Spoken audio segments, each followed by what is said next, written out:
What's going on? SmartHelping.com here, and I'm doing a quick little guide on the NPV function. Stands for net present value. Guess I could write that out. Don't forget to subscribe below, and also I stream every Monday at 5 p.m. EST. Mostly doing financial models or business logic templates. So today, NPV function. There's a couple nuances that might make it a little bit more tricky to get right, uh, then you know. And note, this whole entire example workbook will be in the description box below. If you do go to it, just hit File, make a copy when you get to it for your own editable version. So, net present value is trying to figure out the present value of future cash flows against the initial investment cost. So there's two ways to do this. Now, the way I normally do it, I have a discount rate here. So first of all, here's period 0 through 10. You could have as many periods as you want. They could be monthly or annual. If they are monthly, then you would just do your discount rate divided by 12 and apply it in here to this formula, which is just taking the value. So negative 100 in this case, 10, 15, etc. Taking whatever values up here, dividing it by the rate plus 1 raised to the period number. So you can see over here $1,000 in 10 years is only worth $322 at a 12% discount. So the net present value, the way I usually do it is just do that formula for all of the periodic cash flows and then add them up and you get $299 for the net present value.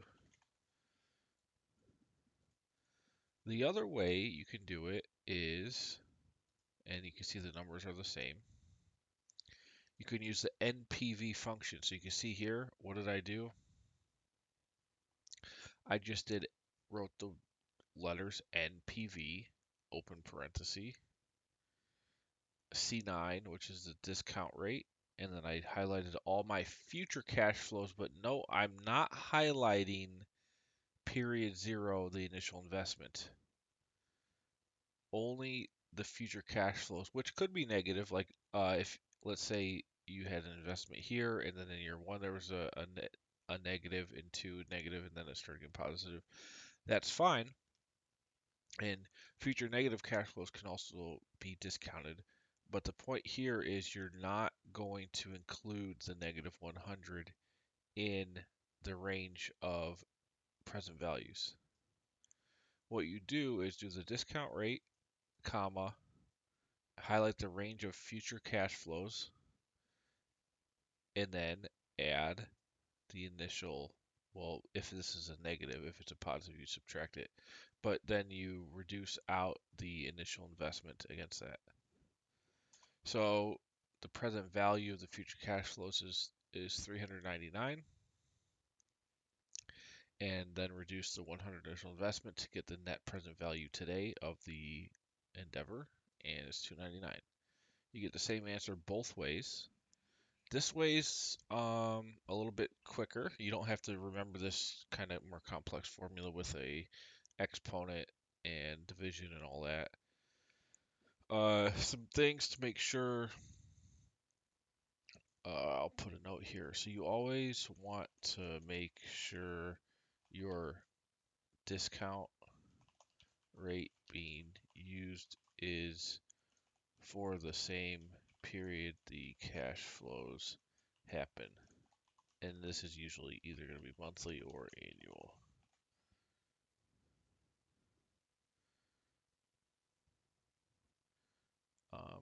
To convert an annual discount rate, just divide by 12. There's another more complex way you can do it, which is you take, I can't even remember. You assume it's a compounding period, so you would not just divide 12% by 12. You do an exponent. I can't remember. I think it's like you would do this divided by, oh, how do they do it?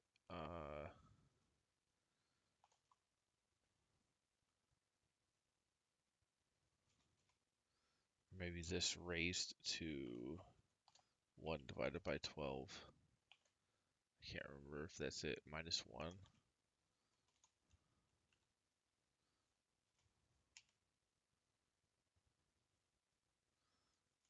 Maybe not, maybe it's just this.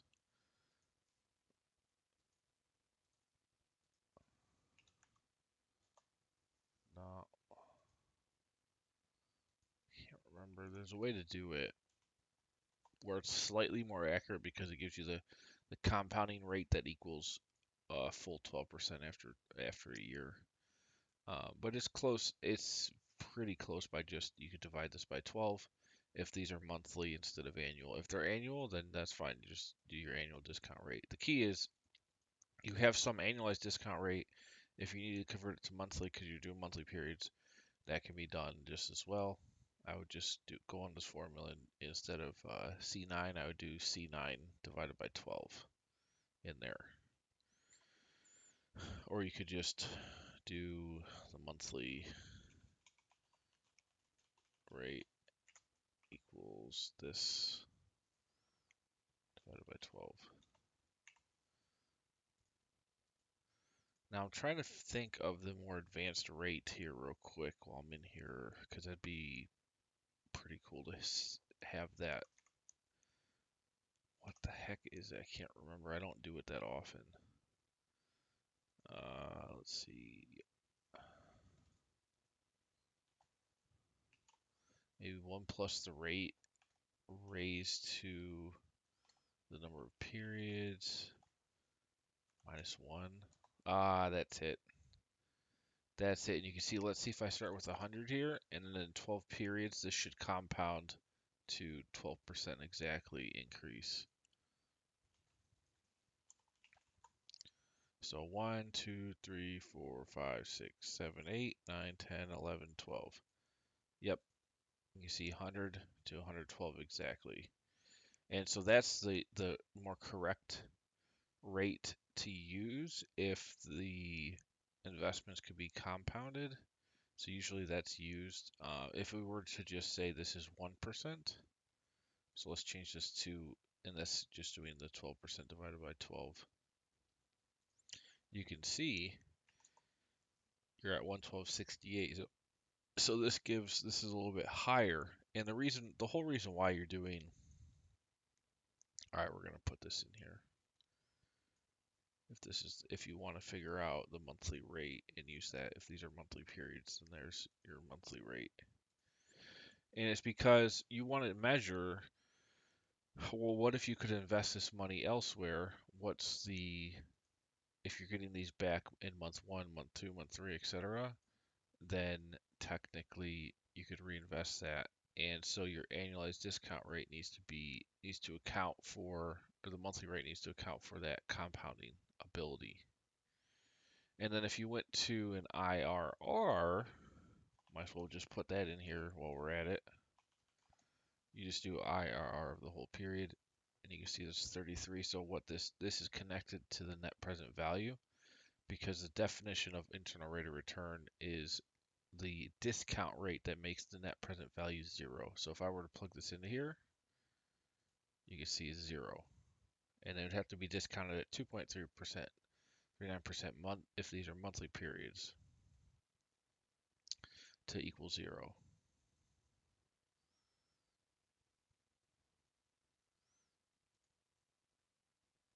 So if each of these were only 1 month, I need to, in order to, this will only be 10 months worth of time.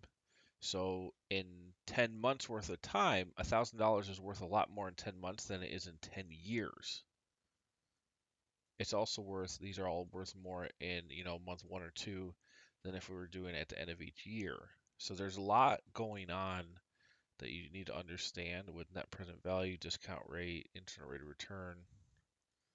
Put that one in bold as well.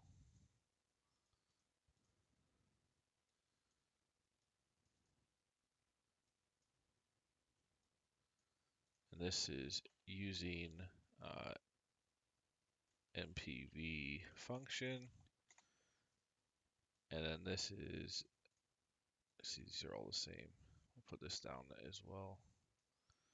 Using discounting each period flow based on the period number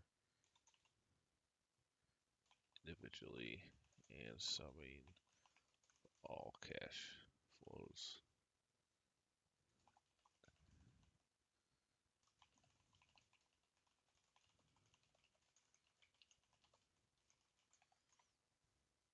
So these should be the same.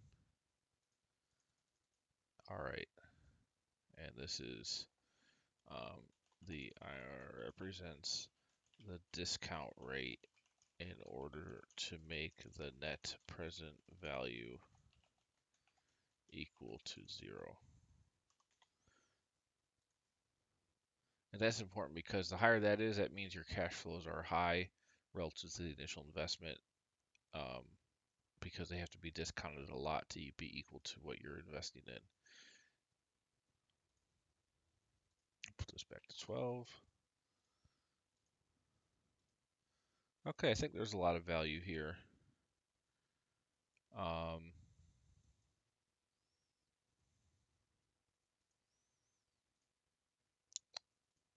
And yeah, either one's still going to be accurate, but now you know how to use the NPV function. You kind of get how this all works, how to convert it to monthly and annual, depending on what the cash flow period is. All right, that's all I got for today. I'm trying to do more of these quick helper guides or function guides, just to give little insights, and these are just free little tools. I feel like it's beneficial, so enjoy.